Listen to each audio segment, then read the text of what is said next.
নোবেলজয়ী doctor Mohammad ইউনূসের অর্থনৈতিক magic যেন tornado হয়ে এসেছে বাংলাদেশের বুকে। আর এই ধাক্কায় অনেকটাই তাল হারিয়ে ফেলেছে 15 বছরের পুরনো উন্নয়নের রোলার কোস্টার।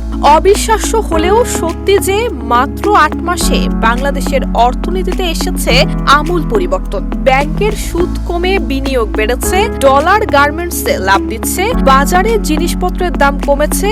এ যেন অর্থনীতির এক অমৃত যুগ। বহুদিন ধরে উন্নয়নের ঢাক পেটানো বাংলাদেশ হঠাৎ করেই এক নতুন বাস্তবতায় পৌঁছেছে। অনেকেই বলছেন এই 8 মাসের পরিবর্তন এমনই ধাক্কা দিয়েছে যে গত 15 বছরের উন্নয়নের গল্প এখন মনে হয় একটি সময়ের গল্প ছিল।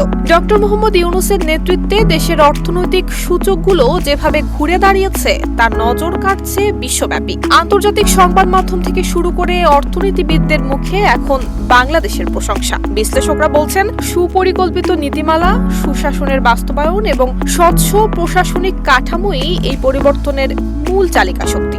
সরকারের তথ্য মতে গত 8 মাসে দেশে বেকারত্ব কমেছে 3.7%, মুদ্রাস্ফীতি নেমে এসেছে 5.2%, আর রপ্তানি আয় বেড়েছে 15%। শিয়া বাটার ও ভিটামিন ই সমৃদ্ধ Lily glam beauty soap. Lily, always beautiful.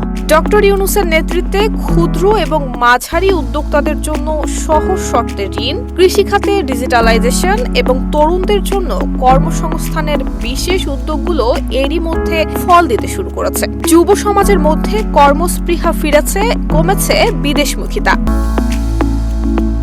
অপরদিকে রাজনৈতিক বিশ্লেষকরা বলছেন এমন পরিবর্তন দেশের প্রচলিত রাজনীতিতে নতুন একটি অধ্যায়ের সূচনা করেছে। যেখানে বিগত সরকার দীর্ঘদিন ক্ষমতায় থেকেও অর্থনীতির মৌলিক উন্নয়নে ব্যর্থ হয়েছে, সেখানে মাত্র 8 মাসে এত বড় অগ্রগতিকে অনেকে অর্থনৈতিক বিপ্লব হিসেবেই দেখছেন।